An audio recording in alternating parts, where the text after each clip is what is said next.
Okay, here we go again. Game Callers, episode number 2, Mavs Gillis. It's a pleasure to have you. How are you doing, my friend?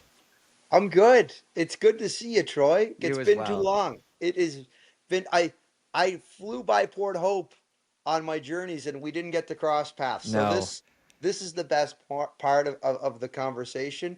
On my trip to Port Hope, I took your pizza recommendation again, I was and going to bring it up. they didn't disappoint. Didn't disappoint. Regino's. Fantastic pizza. Regino's on Toronto Road in Port Hope. It's my favorite pizza spot. Lots of good spots, but Regino's top of the list. Now, Mavs, you guys are a couple weeks into the Eastlink sporting season, whether we're talking, high school football. Have you started basketball yet? High school basketball yet? Not yet. We still got a month Not of high yet. school football, and then we're on to Okay. basketball. Okay, you guys are into the QMJHL. I see you guys been to Halifax, Charlottetown, and Cape Breton at this point, and you just wrapped up the NSSBL season.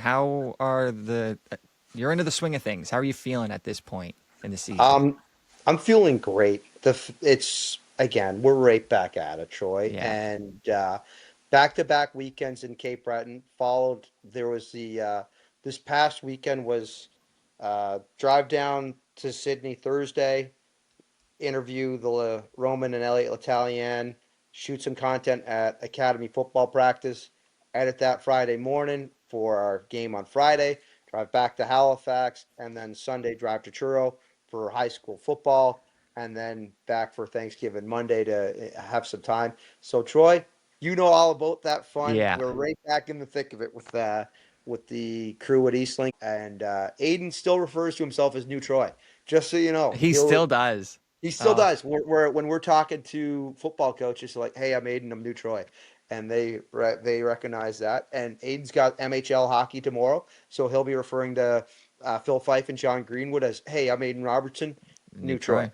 Right on. So He's been doing it, fantastic. I've been watching some highlight videos, and you guys had a double-decker day the other day where you had to do NSSBL Game 7, and you guys were also in Cape Breton? How yeah. did that go with the So crew? so it was myself and Dave working Cape Breton, Yep. and Aiden and Cecil were working Kentville, and we basically just we split it in half. On Channel 10, we had the baseball. On 610, we had the hockey. Went back and forth a couple times on our hockey broadcast. We brought in highlights from baseball. Oh, nice. Baseball, they did the same. Second intermission, I laid out for 4 minutes, and we just showed the baseball. Wasn't a close game at that point. No. It ended up 6-1 in the finals. Great series though. Like Yeah. the fact that we picked it up from game five, Mm-hmm. and 5 and 6 were really good games. Game 6 went to extra innings, and then we had game to force game 7, and Kentville winning in 7. Yeah. The atmosphere in Kentville would have been electric to have Oh, been so around, good. and yeah, that it's such a cool park. The the crew up there had a blast, and down in Cape Breton we were. There was no drop off on either broadcast, which I think is a big Good. testament to both our crews. Difficult night for you guys having to do both. This early in the season, that kind of threw you guys right into underneath the bus to start the year, eh?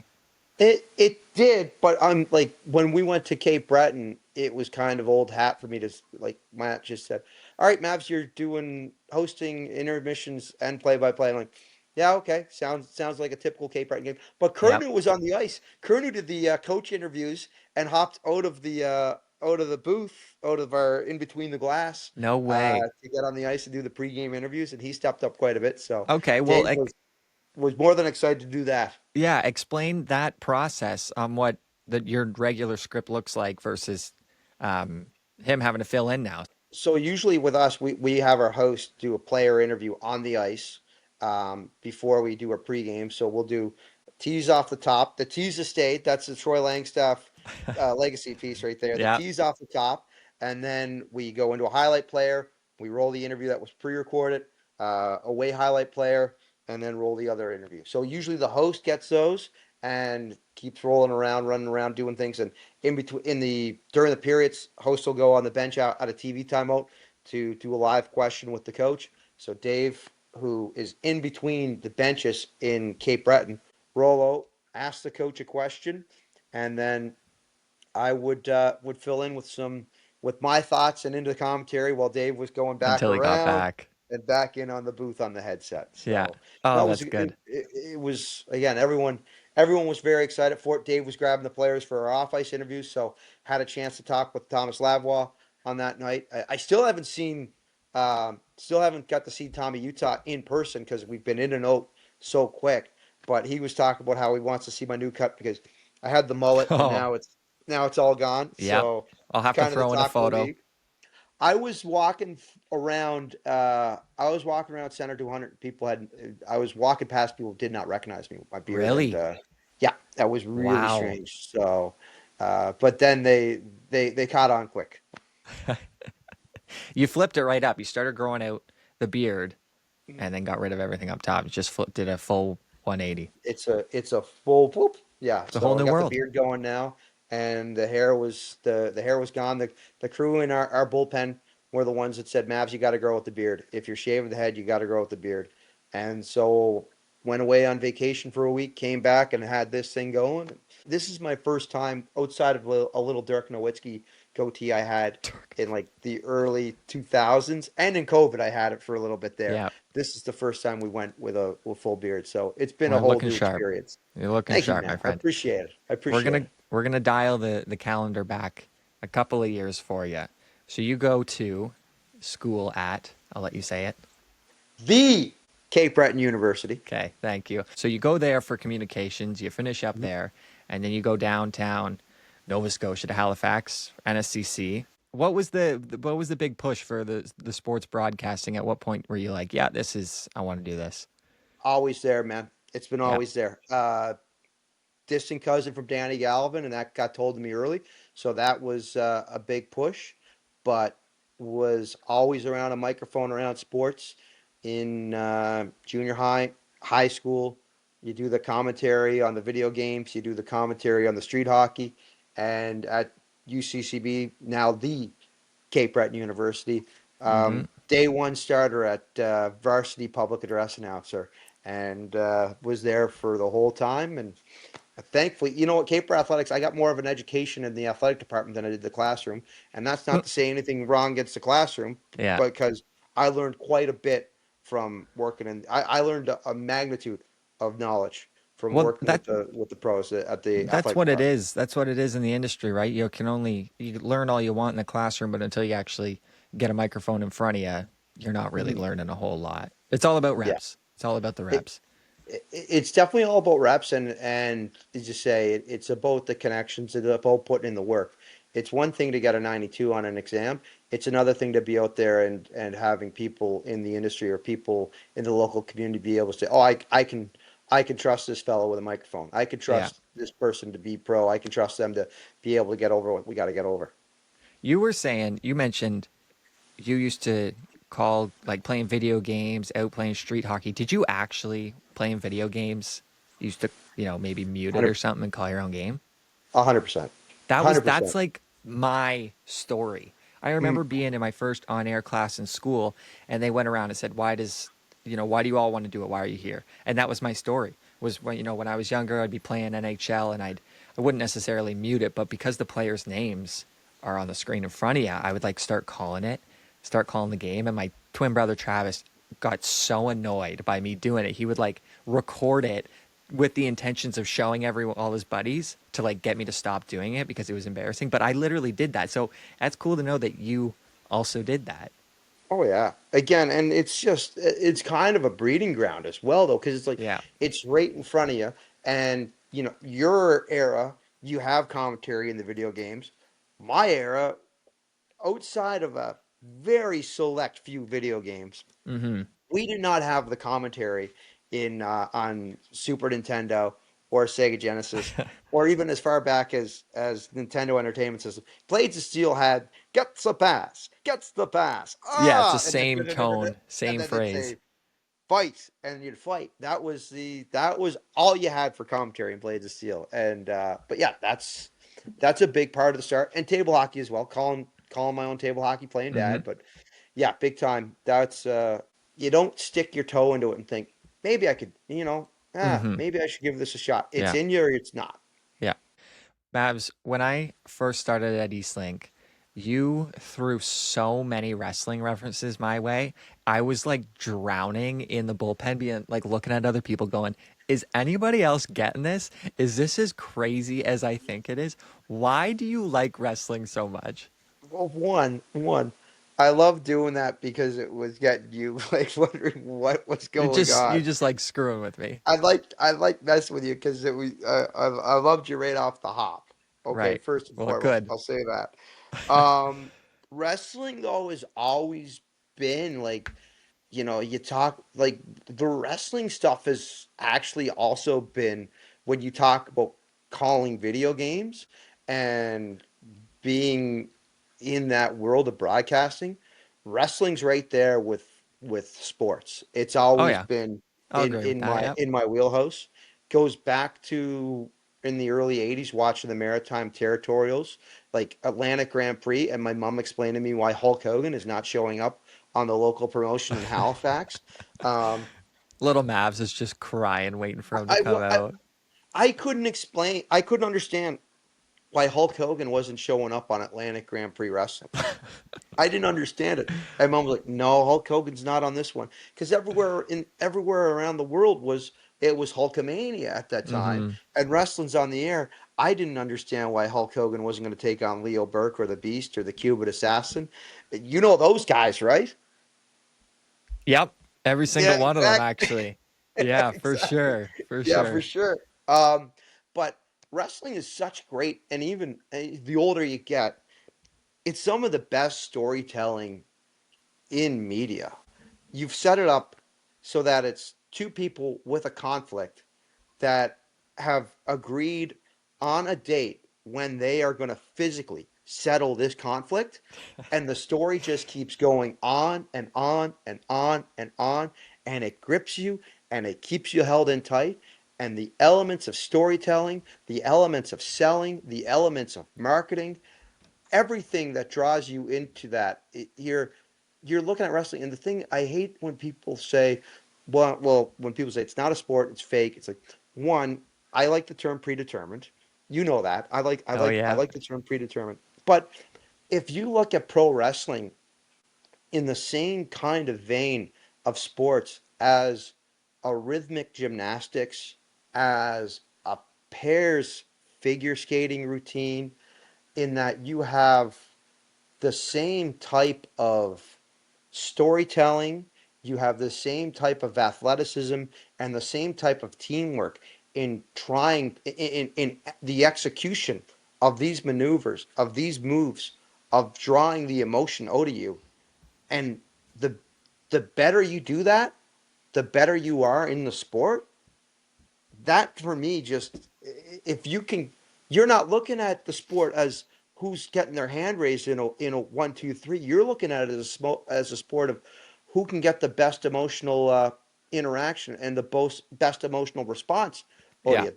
That's for me is the sport of professional wrestling. Well, when I think of it, it's like, well, when I think of broadcasting in general and being on air, we've heard it a million times in school. We're telling stories here. We're telling stories. And when you watch wrestling, it's that, but times 10. Mm-hmm. You're And you talking narratives, you're talking stories, rival, like you're just, everything is through the roof. And that's why I like wrestling commentary because these guys are just so into it. It's amazing. I've never heard that from you. You are No, right. you haven't. I've just got like Troy's never really let on that that he's into pro wrestling commentary, but you're it I is appreciate, I can thank you. appreciate it. Yeah. And again, you are telling a story and you are hooking the audience. You are getting your face over to get the people to love them. You're burying your heel to get the people to hate them, and you're just advancing along the storyline Yeah. and advancing along the drama to make sure that people are interested so that they want to invest their time, their emotion, and their money towards following the story. Yeah. Yeah. Oh, yeah. And Russ, it is incredible. wrestling commentary has taken you some places. And now Mm. we'll get to your career highlights in a second, but going over to Japan to call wrestling is tell me a little bit about that experience, and is that at the top of your list for career highlights up until this point? Yeah. That's number one. It's Yeah. like for me, I've had a lot of emotional moments with Eastlink, and I've had a lot of emotional moments and a lot of cool stuff with Eastlink. But professionally and personally, being able to be a kid that went from calling uh, wrestling matches with my action figures on the back deck when I was 8 Yeah. to flying over to the other side of the world to do English commentary for New Japan and being Hmm. able to put that over and living that dream, yeah, that's top right there. Nothing. And Nothing yeah, compares. nothing. And like that first time doing it, I'm working with Lanny Poffo. His first time working as a commentator, really with New Japan. He did a little stuff with WWF, but again, Lanny Poffo is Randy Macho Man Savage's brother. Um, we kind of we bonded on his love for Atlantic Canada from his time in Atlantic Grand Prix wrestling. Uh, he's I'm the one that's showing him around Japan because I've got more experience in Right. Japan and a bit more experience with Japanese wrestling because Lanny's experience and Lanny's knowledge of Japanese professional wrestling was not the greatest, and we kind of helped him along there. And he he played in on the joke on night two, but for me, that was my first night in professional wrestling in general. I had never Right. called a match of professional wrestling anywhere except for my demo tape, except for that Hmm. until that first night in Japan where I had 6 young lions in the ring. And the young lion system is you're all wear the same tights, you all wear the same black boots, you all and you some of you have longer hair, some of you don't, but there's 6 Japanese guys in there, and I'm at that point trying my best to ensure I am distinguishing each one from the other, Yep. and also making sure that Lanny is in the loop that he's able to call the match with me as well. Hmm. But that was oh yeah, that was we were off to the races from there, man. How does an opportunity like that even find its way to you, a guy in Nova Scotia, Canada? I was in. I'm gonna do my Johnny Ace impression. I was in Okay. Japan. Okay, so I was in Japan, um, visiting my girlfriend. I went to a New Japan show, and the president at the time, Harold May, was out front shaking hands, doing a meet and greet. I shook his hand, and afterwards, I sent him a cold email on LinkedIn. And that is how, and 3 weeks later, as I'm going towards my flight back to Canada and saying to myself, I really need to find a way to get back to Japan um, well, more frequently, and it needs to be more than just once a year. My phone vibrates, and it's Harold May saying, "Hey, I liked your tape. Let's talk and see if we can make something happen." And then away we went. It's funny that that summer we're doing soccer, and Jeff Warburton is volunteering with us, and we're talking about the industry. Yep. And I said to Jeff, I said, Jeff, look, I I am kind of I know like in this industry right now, I've got a better chance of showing up in Tokyo doing English commentary for New Japan Pro Wrestling than you'd ever see me on TSN or Sportsnet. And so far, it's a self-fulfilling prophecy. But yeah, I I yeah I called that, and then sure enough, 3 months later, I was over in Japan calling wrestling. That's so cool. And I know that's still a very large passion for you, or Mhm. a goal for you to get back and keep doing that, right? Yeah, Yeah. it is, but COVID put the hex on it, right? Like Hmm. that, the pandemic and the bureaucrats, it just all, it kind of all fizzled out at that point. If the opportunity came up again, I'd be on the plane like that. But at the same time, stuff has happened here at Eastlink where I've got so many more opportunities and so many more responsibilities here than I Right. did previously. Like when the New Japan stuff started, Chris Abbott, who was our play-by-play guy, he was he was wrapping up, as we say, he was wrapping up the territory in Eastlink. Brett came to me and said, "Do you want to be the play-by-play? Do you want to go after this role?" And I had just literally like 2 weeks prior had New Japan send me a message, and I didn't want to put Brett or anyone in in a bind of like, Yeah. I might be leaving. So I said, well, I kind of like my role right now, and we should find someone to come in and do some play by play. And that's when Northup came in, Yeah. and then once Northup came in, a few weeks later, I told Brett, "Hey, New Japan, this company you haven't heard, they want me to go over and call a couple matches." And he started getting nervous. We just had Barb Anderson retire, and he said, Hmm. "We need to hire someone who might be able to replace you if you go."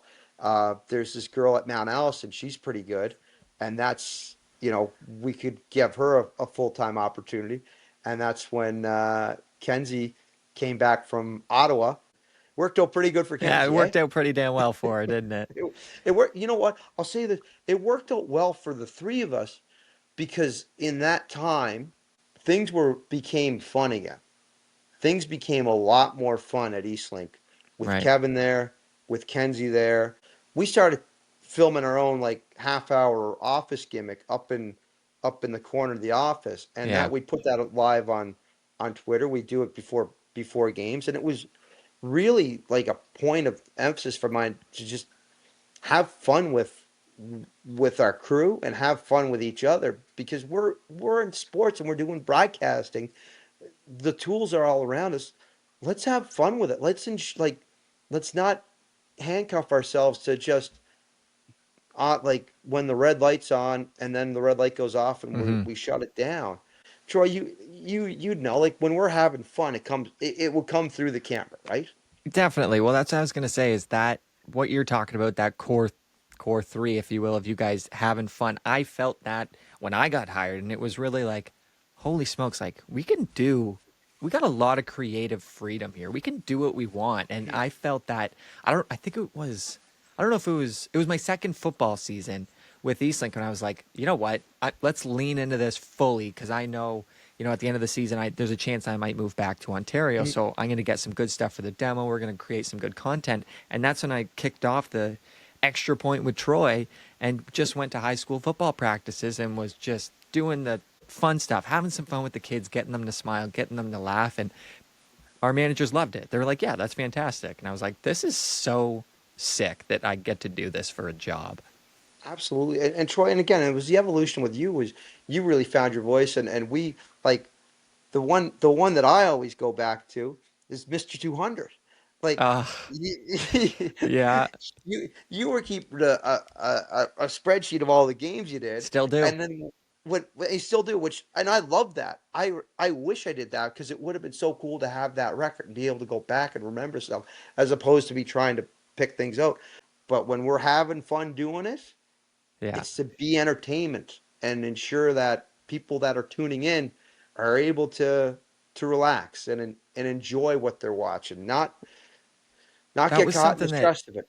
Yeah, that was something that you would always say to me too. Like if there was ever a game where I was feeling a little bit nervous, I wasn't as confident in the notes as, I normally would be. You'd come up to me, you could see it on my face, and you'd be like, dude, we're like calling kids playing sports. Like it's Yeah. not that serious because we knew how to do it and it would help me, dude. What about when I had two furries put their arms around you in Amherst? Did that help?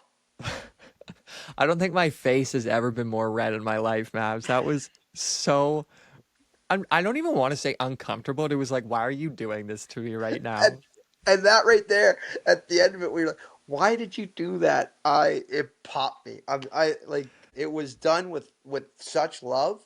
Just to, I think you were on camera that one. Were you Yeah, on I was, camera? yeah. There's furries behind you. Look, Troy, say hi to the furries. Say hi to the furries, Troy. Guys, give him a big hug. Give him a hug. Give him a hug. Give him a big hug. Give him a big hug. There you go. There you go. Yes. They love you, Troy. Troy, you got new friends. Wonderful. Awesome. Good stuff. Thank you. Thank you very much. Enjoy the game. Thank you. Thank you.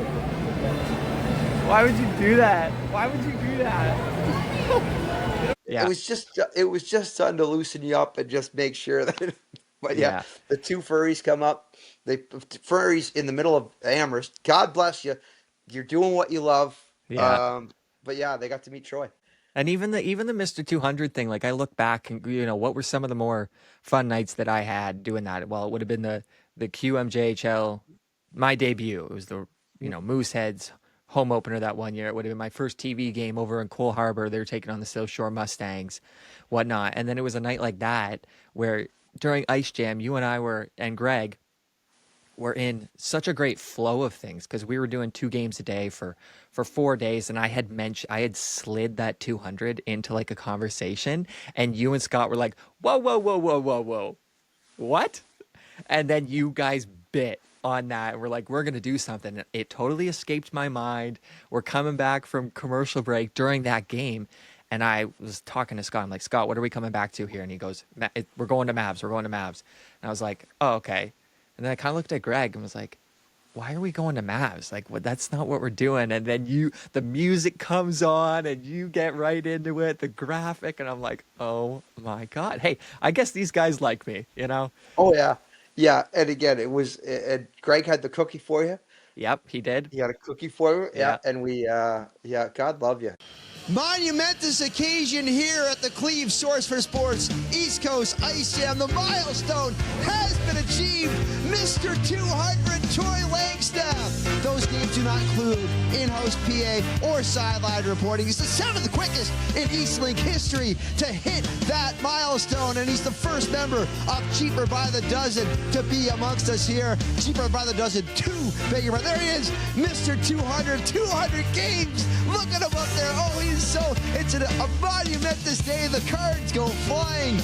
Troy Langstaff, congratulations, buddy. Thank you. Thank you. I was like, why are we changing it up halfway through the tournament? I'm not here to ask questions. I'm just here to be on camera. Do you have a presentation for him from the group? On behalf of everyone, we have a beautiful Subway cookie. Is that why you were grabbing the bar? That's why I had the pizza box. Oh, wonderful. Congratulations, my friend. Thank you. Thank you. The pride of All right. Ontario. I'll save this. Let's go. You guys can do highlights out of that. Oh, goodness. Thank you, Mavs. Much appreciated. It's finding those moments, finding those kernels to have fun with it is the most important part. But to go to the extra point, there was a lot of times like I'd see the team that was playing were huddled around your halftime monitor watching the extra point and laughing and enjoying it. They couldn't even hear it, but they were just seeing the emotion of the kids out there. The one where the kids had to draw the logo, their Sackville High logo from memory, and all of a sudden all these kids are just watching it, enjoying it, and it's like that's what it's all about. Because at the end of the day, and you nailed it, it's kids playing sports. Yeah, and I'm so grateful too because we would go to those practices and be like, "Hey, coach, give us 3 or 4 of your most outgoing players. Like we were trying to have some fun." And I don't know if those coaches ever missed. We had great students every single time we were recording one of those. And sometimes we would show up to a practice and the coach would be like, oh my goodness, like we forgot you guys were coming. And then we would still get some great content out of them. So grateful for those coaches and those athletes. And yeah, doing that segment was some of the most fun I had too. Just like, what's the weirdest idea we can think of to, and we're like, yeah, let's do that. Should we do that? Yeah, we're doing it. And then it would turn out great. So yeah, that was probably one of my career highlights. You look like you have something to say here. The O lineman 400, the O lineman 100-meter dash. The 100-meter dash. That was fantastic. Absolutely. We had at Bayview. We had a drone out for it. The drone was out. We had a total team coverage of the offensive line 100-meter dash at Bayview High School. I need to give a shout out to everyone that helped me. Scott McCrae, Alex Lynch, Morgan Jessam, Cousin Bryden. Corey McGraw even came out. Timmy Conway went on some as well. Am I missing anyone? Joel Gray. Oh, Joel. Oh, my goodness. Sorry, Joel. Joel actually, I think, helped out with probably most of them. But that 100-meter dash at Bayview was great. And I remember interviewing the winner, Ryan, something after the race. And I'm like, okay, what questions am I going to ask? What was the game plan here? And he's like, run. And I was like, fair enough. I don't even know what I said, but I'm like, that was a stupid question. But he gave me a great answer. Like, what do you mean? What was my plan? Okay, what was your strategy? Just get off quick, or just run? I guess, yeah. Like I just ran. Are you tired? No. That was 40 yards. Just 40 yards. and again, and you listed off there is like people get to see us, but it's the crew that's behind the camera and all the creatives that really are able to uplift us Yeah. and really up like again we go to Scott and say we want to, we're looking at doing, for example, I'll just tease this out. Aiden's got a nice piece about Kelly Saunders coming up this week on our hockey Mhm. broadcast because Kelly's retiring. He's 41 years and done riding the Zamboni in the rink. They went total team coverage, all out on this. There's 3 cameras. There's the wide. They brought a slider. Scott ended up in the rafters shooting down What? below. Kelly. Oh yeah. Like Oh this is man. again, but that is a testament to the creativity of the crew that we have. Yeah. And once you have that type of a team, man, it is so cool and so important to be able to have that type of chemistry and that type of creativity to run with. Yeah, it's fantastic too because you go to those people in the bullpen with the ideas, and we're like, okay, this is what I'm thinking. Let's do a piece on Kelly Saunders. I would love to get a bird's eye view shot of him doing the ice, whatever. And they're like, and we essentially go, can we do this? Are we capable of doing this? And they got the knowledge to, okay, well, we'll do this. Again, stuff that I don't know. That's why we go to them. And we execute it as a team because I'm invested because we're able to get my idea done. They're invested because they know how to do it. And then we come back to the office and we all edit it together. Yeah. So much fun. So much fun.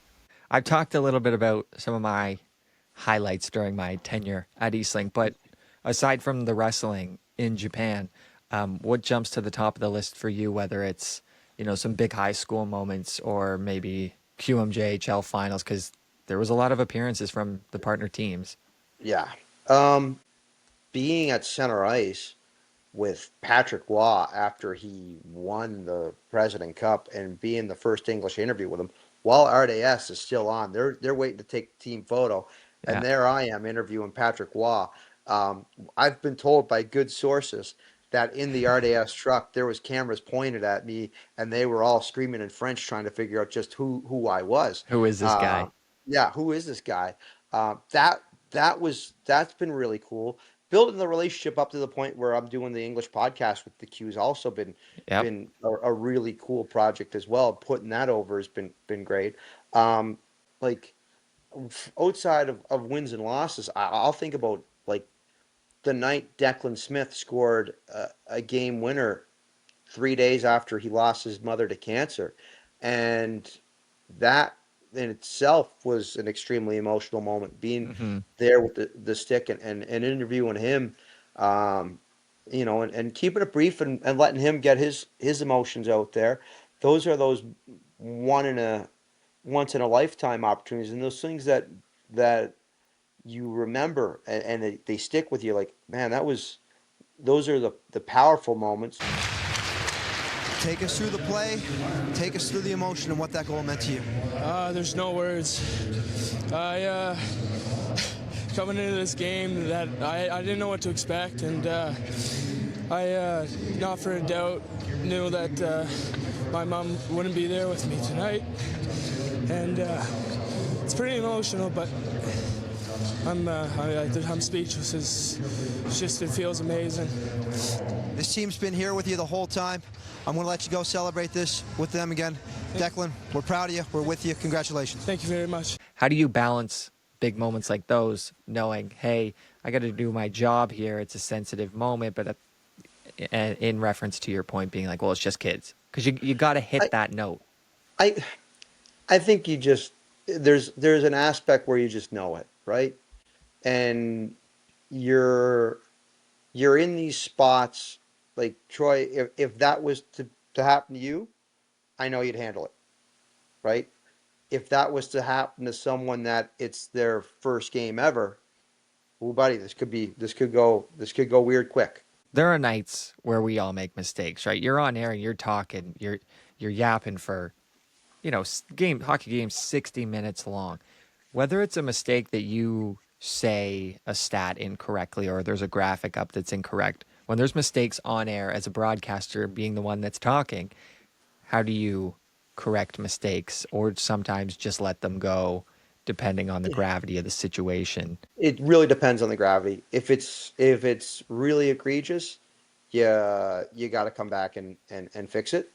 But if it's an error on a graphic, or if it's just a little slip up, you live TV, you keep one foot in front of the other and just keep going. This past week, I think I went to say carefully patted away, and it came out carelessly, and I was like, oh gee, and it's like, that's I find that when I stumble on my wording, it's like, okay, first of all, slow down. Second of mhm, all, people that are listening at home either A, didn't notice, or B, don't care enough no. and we're about our the and phrasing. we're our biggest critics, right? Yeah. Oh, big time. We're our biggest critics. Big time. We How we often are you going back and rewatching your stuff with the intentions of improving? um I'll watch it when I'm editing the vlog, but I really should be doing that more. Right. That is one thing. That's one thing that's tough to do. Like There I'll were listen. times at Eastlink where you were like, we'll sit down, we'll go sit down and we'll watch it. We never did. But No, we didn't. We didn't. It's tough. It's tough to do that, right? yeah. How about you? Are you watching your stuff? No, I really should, but I just can't get over, we all hate our own voice in recordings, and I've certainly gotten used to it over the course of these last, I don't know, however long I've been calling games, 7 years or whatnot. Um, but if I do that, I need to be watching games that are from months ago, not a game that I did last night, because I know why I said what I said last night. I need to watch games from a while ago with a fresh mind and a fresh brain, some fresh eyes, being like, oh, why did I say it like that? Let's do it differently next time. So I don't do it as often as I should. And this reminds me of, I want to tell this story so bad. You know this story. When we were in Moncton and that Gardner McDougall interview that I did, Mhm. that was an interview that I wasn't happy with. And I knew it in the moment because as the interviewer, you kind of have to be the bigger voice, the louder voice, carrying the most energy into that conversation and leading the way. And when Gardner walked around the corner, I was like, holy smokes, this guy's got so much energy. The kindest man in the world. So kind. And really hey, how you doing? Nice, thanks for having me on, blah, blah, blah, blah, blah. You know what Gardner's like. And I did that interview just like so lost, trying to regain my footing from our initial highs and hellos because we had never met each other to that point. And then after, I was like, that wasn't good. And then you were, probably trying to calm me down. It's just an interview. It's going to be fine. And then we even went back into the truck, and our manager or director, Matt Morris, was like, don't worry, Troy. We'll sit down later. We'll find something for the demo reel out of that. I go back and I brought it back up again. And Matt took a second and he goes, yeah, maybe we don't take anything from that one. And we just started crying. And that was when you told me that's what Matt does. He says, don't worry, we'll find something. It's going to be all right. And then he gives you his honest opinion once the broadcast is over. Because if he Yes. gives you his honest opinion in the moment, then you're going to be frazzled for the next 3 hours and you're not going to do as well as you should have. But I was like, wow, that was great out of him to just like Yeah. chill me out for a second. But it was so funny in the truck. I was like, that's my manager. That's my That's manager, Matt Morris, right there. that is Matt Morris to a T, and Yeah. and you nailed it with that. But yeah, good luck trying to have more energy than Gardner McDougall. Good luck with that one. Oh, Yeah, that was hilarious. There was one other. Oh yeah, we've been talking about it this whole time. Livin the Gimmick. okay. You're putting out your vlog, pretty well after every broadcast that you guys are doing. But at what point were you like, you know what? I'm just going to do this. I'm going to create some content and just keep throwing it up on the YouTube page. It came up one night. I was feeling a little nostalgic, and I started playing around with frame rates. I was curious what different rates looked like on my on an edit. Anyways, I had it was from the 2019 Memorial Cup, and there was a steady shot that reminded me of the scene from Goodfellas where all the mobsters are getting introduced, and it was us walking down through from the bowl of the arena down through the concourse into the back and towards the media center. It's a cavalcade of seeing people that just are popping in, very much like a Scorsese film. And I started putting more and more clips together with it. I was like, this is kind of neat. So I'm always shooting with my gimbal. Where's the gimbal? The gimbal's somewhere here. I'm always shooting with the thing. You are. And I have so much Especially during setup and teardown. Yes, especially during setup and teardown. That's my role at setup and teardown. Oh, I'm That's sorry. exactly I had the to spirit throw of it in it. at some point. I appreciate it. I've got you getting hot about it. I love it. But like it started to go, and I was like, okay, so I've got this footage from games past, and so I started making a vlog, and then do another vlog of a game, do another vlog of a game, and then it's like I might as well add the highlights in there because if people are interested in this, they're interested in the sport, and right now we need to ensure that one, we're showing off what we do on TV. Two, we're highlighting what the sports that we're covering and the local athletes that we have in our backyard, and we need to show the drama that is the activities and the sports that we cover. Yeah. It's to highlight and then it was also highlight the crew that we so lovingly talked about here. Make sure that everyone gets their flowers. Make sure that people understand. One of the best compliments I get on Living the Gimmick is people coming up to me and saying, I didn't realize how many people you had working on an Eastlink hockey game. It's like, I was waiting to bring that up. That right there is because they see us, again, I say it, they see us, but for people to see the personalities and the people that we have working on these games, it's awesome. It's like Joel and Alex are getting recognized at the gym by my buddy the ODOC. ODOC's going up and saying, giving them fist bumps as they're getting their reps in. Like that is, that's a big part of it. But it's also being able to tell the stories of our athletes is so important. To telling the stories of our teams because we've got this great footage and we want to ensure that people see it, and we want to ensure that people I can't miss it. I have to subscribe to Eastlink. I want to make sure that I'm watching Friday Night Hockey to see these broadcasts because one, there's a lot of great people that work on it, and two, these games are really, really good. Yeah, I mean, it's one of those things too that when I was working there, it's like, I don't mean any disrespect by this, but it's like I wasn't really watching Living the Gimmick because I lived those days, Mavs. Mm-hmm. Like I was on those broadcasts. I saw it. Like you're asking me the questions. I lived. Those are my experiences as well. But even now, like I'll watch them and I'll be like, you know what? Like this is pretty cool. For people that aren't on the broadcast, it's teaching them what goes into it, what's going on well before the game starts, after it ends, what we got to do, and showing you what you're producing during the game if they're not Eastlink customers. It's cool. It's like a documentary type of style on the production. So plug that. Livin the Gimmick, Mavs Gillis YouTube channel, and you're doing it essentially for every broadcast you guys are doing, or at least I'm doing it. I'm a couple behind right now just because I had the Q podcast and a couple stories, but yeah, we're getting it out there. We're rolling out. We've had I think I've got 2 up this year. I got Charlottetown and Halifax, and a couple high school football games. So just keep living the gimmick, as I would like to say. Right back into the stream of things. I will say this also: prior to working at Eastlink Mavs, I didn't know that gimmick was even a word. The first time I ever heard the word gimmick was in the office at some point, and I was like, "What did he just say? Did he just stutter, or like was that a real word?" No. And now I hear it everywhere. And are you using it? No, I don't use it. That's fair. Because it doesn't feel like a real word. Well, if you start referring to stuff as gimmicks, and you can refer to anything as a gimmick, right?